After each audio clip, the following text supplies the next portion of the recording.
ज़्यादा दूर नहीं जाऊंगा। आपने 24-25 के बजट में 4500 करोड़ रुपए का प्रावधान किया था माननीय मंत्री जी, और फरवरी 2025 तक अर्थात अब 1 महीने ही बचे हैं, समझ लीजिए 2 महीने खत्म ही हो गया। केंद्रांश की राशि मात्र 191.59 करोड़ प्राप्त हुई है, ठीक है, जबकि केंद्रांश और राज्यांश बराबर बराबर खर्च होती है और 2250 करोड़ रुपए आपको आना था। मगर आज तक मोदी जी की ओर से, मोदी जी के डबल इंजन सरकार की ओर से 2151.41 करोड़ रुपए नहीं दिया गया है, जो आपने कहा है। तो ये क्या सही है कि गलत है, ये बता दें, फिर मैं आगे बढ़ूं। माननीय अध्यक्ष महोदय, जल जीवन मिशन के काम को 2024 तक पूरा किया जाना चाहिए था और इसलिए भारत सरकार ने अभी बजट में उसकी अवधि की वृद्धि की है। बजट में घोषणा हुई है कि ये योजना 2028 तक बढ़ाई जाती है। इस दौरान भारत सरकार उन योजनाओं की जानकारी समीक्षा करके कर रही थी और इसलिए आने वाले समय में नए बजट में 67,000 करोड़ का प्रावधान भारत सरकार ने किया है। तो निश्चित रूप से हम उम्मीद करते हैं भारत सरकार से आने वाले समय में राशि आएगी और जल जीवन मिशन के काम को पूरा करने का होगा। मतलब ये है कि अब तक माननीय केंद्र सरकार की ओर से आपको 2158 करोड़ रुपए की राशि प्राप्त नहीं हुई है, सही है ना? मैंने पूछा था सही है गलत, इतना ही बता दे। चलिए दूसरे प्रश्न की ओर आता हूं मैं। मेरे भाग क के उत्तर में आपने स्वीकार किया है कि मैंने पूछा था कितने प्रतिशत व्यय हुए, तो आपने इसके लिखित उत्तर बताया है कि केवल घरेलू नल कनेक्शन में 80.3% पूर्ण हुआ है और राशि 51% व्यय की गई है। तो राशि की भुगतान या तो आपने की नहीं है या 50% राशि में ही आप 80% काम कैसे करा लिए, ये जानकारी दे दीजिए। माननीय अध्यक्ष महोदय,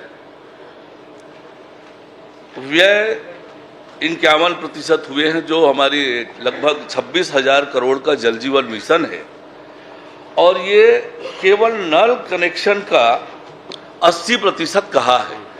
अन्य कंपोनेंट भी हैं, उन कंपोनेंट को सारा मिलाएंगे, यदि काम का टोटल करेंगे तो एक तो उसका मूल्यांकन जरा कठिन है कि कितने प्रतिशत कुल मिला के काम हुए हैं। ये नल कनेक्शन, प्रति घर में जो नल कनेक्शन हुआ है उसका प्रतिशत है 80%, पर पूरे काम को देखेंगे तो 50 से 60% के आसपास ही जल जीवन मिशन के काम पूरे हुए हैं और ये जो राशि है उसी हिसाब से आई है। माननीय मंत्री जी, आपने टंकी का कार्य बताया है कि 41,283 जगह पानी की टंकी का निर्माण हो रहा है, उसका प्रावधान है। और मैं जहां तक समझता हूं प्रदेश में राजस्व ग्राम 2255 के आसपास हैं। तो एक गांव में 2 टंकी बना रहे हैं, 3 टंकी बना रहे हैं, इसकी जानकारी दे पाएंगे? मिशन अलग अलग पारा टोला मोहल्ले के लिए भी अलग अलग व्यवस्थाएं बनी है और इसलिए कुल मिलाकर हमारी जो जल जीवन मिशन की योजना है, स्वीकृत योजनाओं की संख्या है 29,126 और इसलिए ये आंकड़े आ रहे हैं और इसलिए टंकियों की जो संख्या है वो 41,000 है और 41,000 में जैसे मैंने बताया कि पूर्ण टैंक जो हो गए हैं और जिसमें पेयजल प्रारंभ हो गया है उसकी संख्या है 19,599, यानी जो लक्ष्य है उसका 47.5%। निर्माण काम 15,776 के अधूरे हैं और निर्माण हो गया है टंकी का, पर पेयजल प्रारंभ नहीं हुआ है। ऐसी टंकियों की संख्या 5,908 है और जल सोर्स के लिए लगातार काम किया जा रहा है। आने वाले समय में इस योजना को माननीय अध्यक्ष महोदय,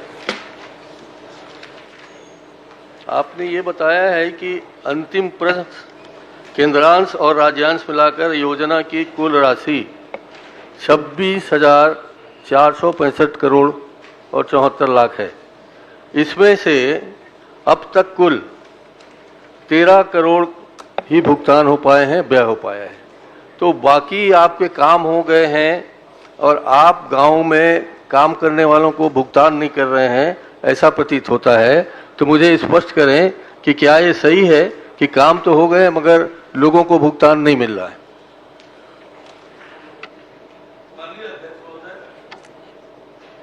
ये सही है कि कुल मिलाकर 13,484.44 करोड़ रुपए का भुगतान ये राशि उपलब्ध हुई थी। इसमें 13,376.94 करोड़ रुपए का भुगतान हुआ है। जहां तक ठेकेदारों का बात है, भुगतान एक सतत प्रक्रिया है। राशि की उपलब्धता के आधार पर भुगतान लगातार किया गया है और आने वाले समय में भी राशि की उपलब्धता के आधार पर भुगतान करेंगे। श्री अनु शर्मा जी, क्रमांक 8। राशि का भुगतान नहीं होने के कारण ठेकेदार काम नहीं कर रहे हैं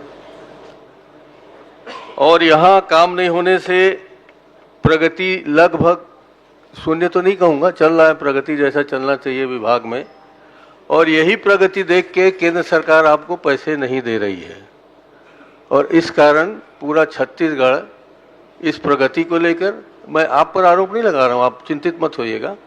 आपके विभाग की प्रगति, आपके विभाग का जो भुगतान करने का नियम है, कानून है, जैसा भी है आपने बनाया होगा या बना होगा पहले से, उसके कारण। अध्यक्ष जी, नेताजी ये तो पुराने कार्यकाल का ही है।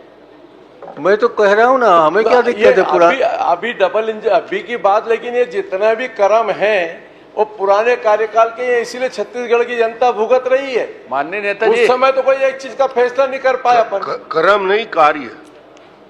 राजेश जी एक मिनट। माननीय नेताजी, वो बाजू वाले की करने का फल सामने वाला भोग। देखिए, इसमें आप लोग टाल मटोल मत करिए। सुन तो लीजिए, काम अभी चल रहा है, अभी पैसे भुगतान करना है, अभी आपकी सरकार है। जहां संभावना कब तक आप 5 साल का नाम लेते रहेंगे भाई? जहां संभावना थी, आप उन संभावनाओं से पूरी तरह वंचित रहे, इसलिए आप मुखर रहे। वो वंचित होने का सवाल नहीं है, हम आज भी कह रहे हैं, मान लीजिए पुराने सरकार की थी तो आप उसको ठीक करिए। आप कब तक बचना चाहेंगे कि आपके समय का है सर, कि आपके सरकार का है, ये चलता रहेगा, ये ऐसा होगा? हम तो कह रहे हैं जांच करा लो ना भाई, अभी कराओ ना जी। आप माननीय पहले अभी आपको मौका मिला है, आप जांच कराइए। हम तो तान के खड़े थे। आप दिशा निर्देश दे सकते थे वहां बैठ करके कि प्रदेश के हित का मामला है, माननीय मंत्री महोदय इसको ठीक करो।